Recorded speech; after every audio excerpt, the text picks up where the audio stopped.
Hi, I'm Amjad Atallah. I'm the co-director of the Middle East Task Force at the New America Foundation under the American Strategies Program run by Steve Clemens.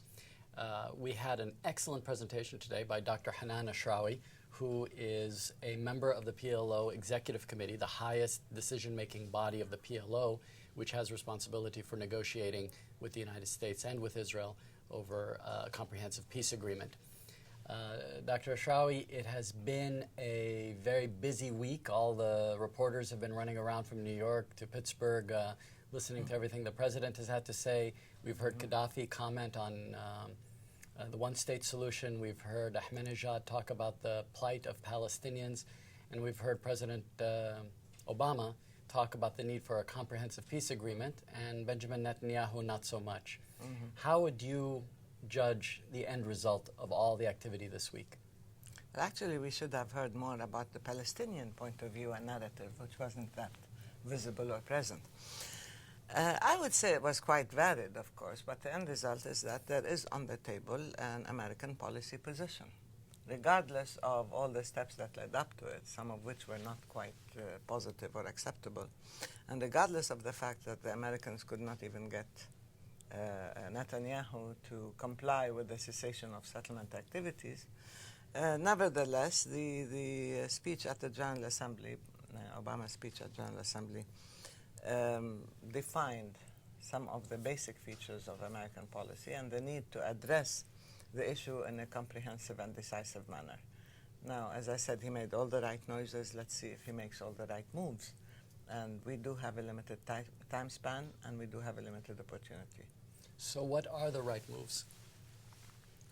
Well, of course, we talk about the cessation of settlement activities as an essential step, because this is compliance with international law, compliance with the roadmap, compliance with American policy, but also compliance with the requirements of a solution, of the two-state solution. So you cannot have the thing and its opposite proceeding at the same time. You cannot talk about negotiations and two-state solution when you're busy destroying it on the ground. So the prejudicial unilateral steps taken by Israel, like settlements, have to stop. And of course, all the unjust and unfair and painful steps by Israel have to stop. But that's not a quid pro quo. The negotiations must proceed quickly on issues of substance and within a time frame and in compliance with international law and the requirements of a just peace.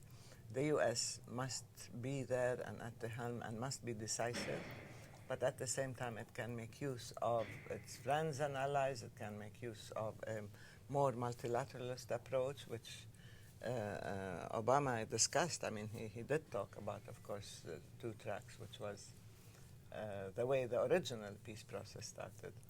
So in many ways, we can make use of a very limited opportunity within a very short time span to move quickly, not just to convene talks, but to make sure that the talks have meaning and substance to people on the ground to regain the constituency for peace. Well, how do you see, from a Palestinian perspective, what's the best way to structure these negotiations so that they're successful? Now, I have a mental image of Benjamin Netanyahu and Avigdor Lieberman sitting across from President Abbas and Saeb Erekat, and I don't see a peace agreement resulting from that meeting. How would you physically structure the meetings so that you could actually move beyond the rhetorical claims and get into problem solving? Yeah. Well, the basic problem with this question is that it presupposes that there is a partner in Israel, that Netanyahu and Lieberman actually do want to negotiate and do want to achieve peace. I think they've done everything possible, not just to avoid negotiations, but to preempt the outcome and to create facts on the ground that would render negotiations absolutely irrelevant. And they're busy doing that. They've even defied the U.S. They've been very arrogant about dealing with that, the issue of settlements, and the U.S. need to be seen to bring about cessation of settlement activities. So if you put Netanyahu and Lieberman with the angels at the same table, it doesn't mean that they're going to come up with a peace agreement, because the will to negotiate is not there.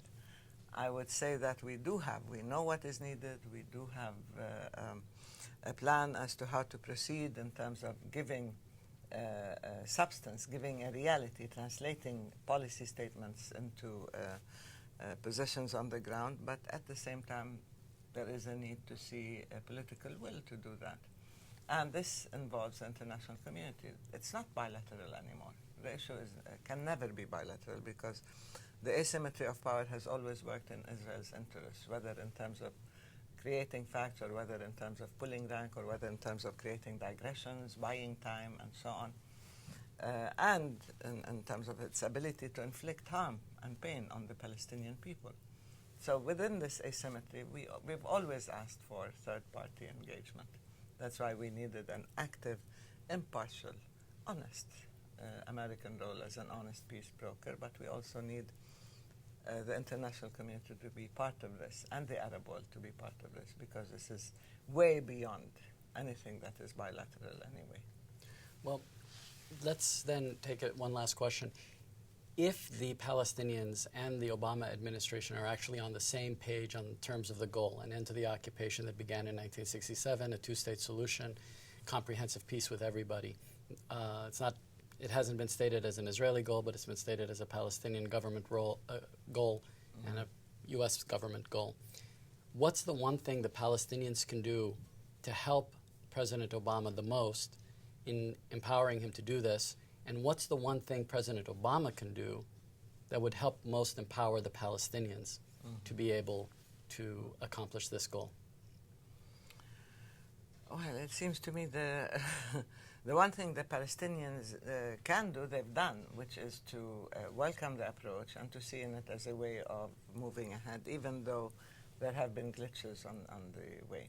The Obama speech in Cairo and the speech at the General Assembly both, in a sense, articulate policy. So we can help him try to move ahead politically within Palestine, but within the Arab world, in order to achieve this objective. The question is, how does he propose to translate this vision into a reality? The one thing we needed from Obama, frankly, was the cessation of settlement activities from the beginning, and he couldn't deliver. And that is a major fly in the ointment.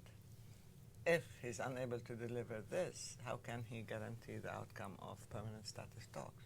How can he influence Israeli behavior at any point? How can he bring about an agreement that has substance and credibility? As a matter of fact, Netanyahu's position on the settlements has undermined the Americans much more than they've undermined even the Palestinians.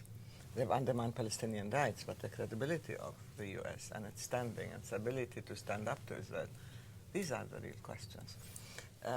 It's not who can do what for the other. It's whether there is a concerted effort and a joint political will to see this through within the time frame rapidly and concretely. Whether stopping settlement activities, whether lifting the siege, whether stopping the pain infliction, or whether in terms of delineating the boundaries, moving to permanent status issues quickly, and getting to the core issues in ways that would regain our constituency for peace. This is what is needed. Thank you very much, Dr. Hanan Ashrawi, a member of the PLO Executive Committee, a former negotiator, and will be responsible for overseeing the negotiations that are going to be taking place in the coming days and weeks, hopefully. Thank you very much, and check out the entire conversation with Dr. Ashrawi on the Washington Note. Thanks.